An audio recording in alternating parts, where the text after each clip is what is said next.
absolutely flat. The Nifty holding on to 18,050. The benchmark indices are up close to about 0.3%. Benchmark indices were currently up close to about 115 points in the Nifty. Last 30 minutes and it's, so far so good. It's an up and up kind of a day. Market breadth, 1,200 stocks higher and about 1,000 odd stocks lower is the overall sort of stat in terms of advances today. Hello and welcome to Markets Today, the show where we get you the 6 hours of the day's trading action in 5 headlines. I am Reema Tendulkar and these are the headlines for the day. Markets gained for the second day in a row with the Nifty and the sensex closing at 2-week highs. Market breadth favors advances, one stock advancing for every decline. ITC picks up with an initial 39% stake in Yoga Bar owner Sprout Life Foods for 175 crore rupees, plans to hike stake to 47.5% by 2025. The move will bolster the company's presence in the health-conscious food segment. Metal stocks shine as LME and Shanghai warehouse inventory shrink and CLSA turns upbeat on the SWIFT. China reopening, JSW and Vedanta gain 2% each. JSPL, Tata Steel rise 3% each. And in stocks making news, RVNL Siemens gain after a consortium of the two companies has declared the lowest bidder for different phases of Surat-Ahmedabad Metro Rail project. Delta Corp slips 4% after reporting a weak performance in the third quarter. Sources say HDFC Life applies to the insurance regulator for permission to enter into the health insurance space. That's an exclusive. Crude gains 2% to hit a one-month high after OPEC estimates that Chinese reopening will help global demand rise by 2.2% in 2023. However, continued supply of discounted Russian oil keeps prices in check. But before we get to all that, let's take a look at the market action today. The market clock gains for the second day in a row with the Nifty and the sensex closing in at 2-week highs. Prashant Nair is here with a wrap of the day's trading action. Well, the market once again registering a triple-digit gain, over 100 points on the Nifty and looking good all across. We had the banks which also participated, unlike the banks which underperformed a little bit yesterday. The Bank Nifty actually got to an important level. It got to exactly the 20-day moving average, a short-term level closely watched, and then reversed from there, but good close. Nifty gains coming through in sectors like metals, so names like Hindalco, Tata Steel stood out. L&T did well yesterday, it did well today. UPL, Wipro, and the HDFC twins for a second day running doing pretty okay. Losses in names like Tata Motors, Ultratech, HDFC Life, which came under a little bit of selling pressure. There was follow-through in the broader market as well. Advanced decline was not wildly positive, some 1,200 stocks higher, 1,000 stocks lower. But Sula, for the third day running, is having a very good week. Just Dial was up sharply after yesterday's gains. BLS, TVS Electronics, Atul Auto, Mirza International, Landmark, Dhani Services were some of the stocks which actually did quite well. New age themes have been under pressure and that continued. Nykaa and Delivery both were lower in terms of what went down. ICICI and Lombard reacting pretty sharply to numbers which were not that big a miss. Bank of India for the second day running after numbers yesterday losing steam. Delta Corp earnings reaction on the downside. Radico and Minda Corp were some reversals. Minda was up 5 yesterday. It gave back pretty much all of it in trade today.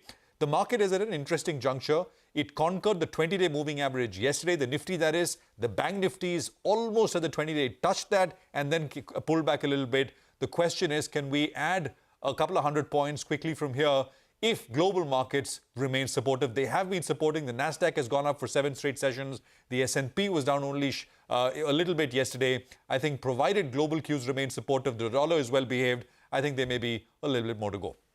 Thank you very much for that. In market opinion, Andrew Holland, Chief Executive Officer of Avendus Alternate Strategies, believes equity market is currently bottoming out, adds that he expects earnings growth to be in a range of 10 to 15%. There's been a bottoming out process. We think that might continue. If I'm just, correcting what I'm saying, that the global economy, is not as bad as maybe we were expecting, then obviously, there might be thoughts around stagflation at some point over the next quarter. So I still think there's some downside to markets, in the shorter term. But I think once the Fed goes on hold, then I think the whole play on emerging markets and growth will continue to come through a lot stronger. If the markets fall 5–10% globally, then I think we'd be half of that.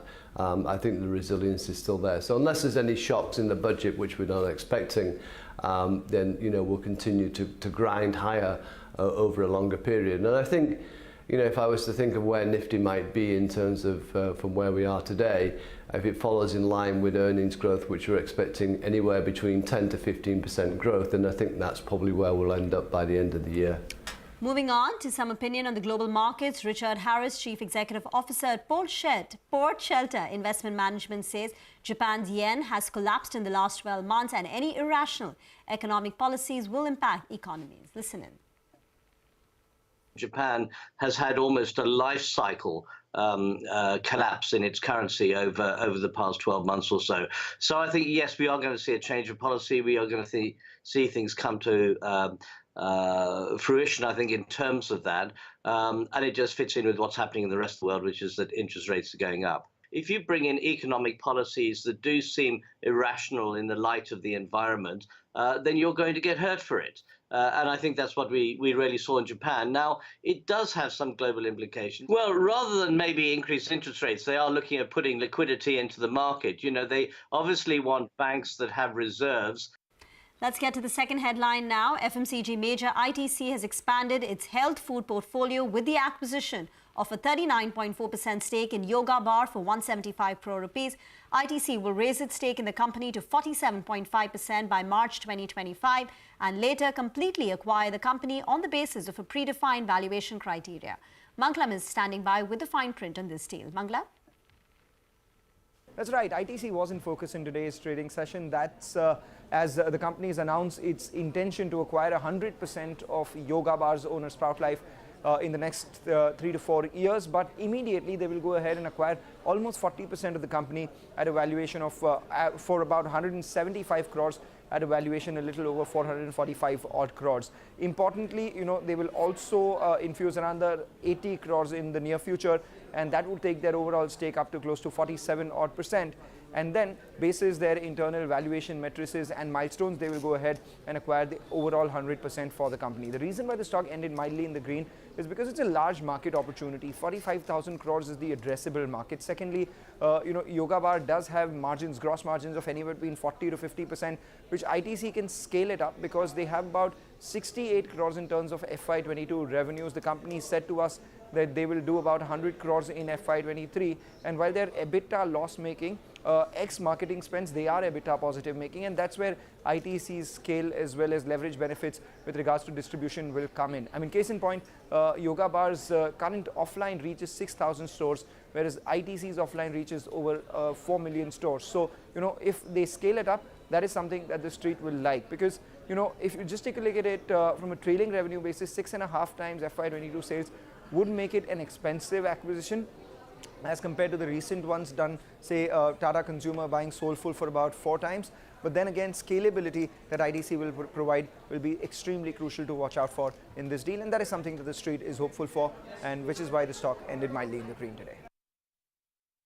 With ITC's kind of support, we are going to get like a very, very large distribution. But along with that, we're also going to get logistics support, supply chain support, sourcing support, etc., to further improve your margins and things like that. Eventually, with you know, ITC support, we could take this brand global as well. And some of those aspirations for us is far larger than our own personal goals. It's how big can Yoga Bar be? And with an engine like ITC, we see that you know, anything is possible. We have 50% of our sale coming online, right? And in large platforms like the Amazons and Flipkarts of the world, we are the #1 selling breakfast brands. But from a perspective of being a 100 crore brand in 5,000 stores, you can sort of like imagine that 5,000 stores is actually a very, very small representative of the number of stores where Yoga Bar can actually sell. So from that perspective, the potential is very, very high. Let's get to the third headline then. Metal stocks shine in trade as LME and Shanghai warehouse inventory shrink and CLSA turns upbeat on China reopening. JSW Steel, Vedanta gained 2% each. JSPL, Tata Steel rise 3%. Nigel is here with more on CLSA's view on the metal sector. Well, that's right. CLSA has gone ahead and upgraded a whole host of metal stocks. Starting with Tata Steel, well, they've upgraded the stock and they've increased the target price all the way to around 130 rupees odd. For JSPL as well, the target price swings from around 430 rupees to around 610. And Hindalco is one of the top buys out there. They have a buy rating with the target price moving to around 580 odd. though they continue to maintain their sell rating on JSW Steel as well as have an underperform rating on Vedanta. Now, they've broken up three big reasons. One is on China. The reopening is gaining momentum, and also there is stimulus that's been injected into the system, which is good news. However, demand is yet to come up to steam. So that's something that we'll be watching out for, and that will be tracked post the Chinese New Year. So that's on the Chinese aspect. On the United States aspect, well, they're saying a recession is pretty much on the cards, but it could possibly be milder than earlier envisaged, which will be good news. And for India, the domestic demand remains very, very strong, which is positive.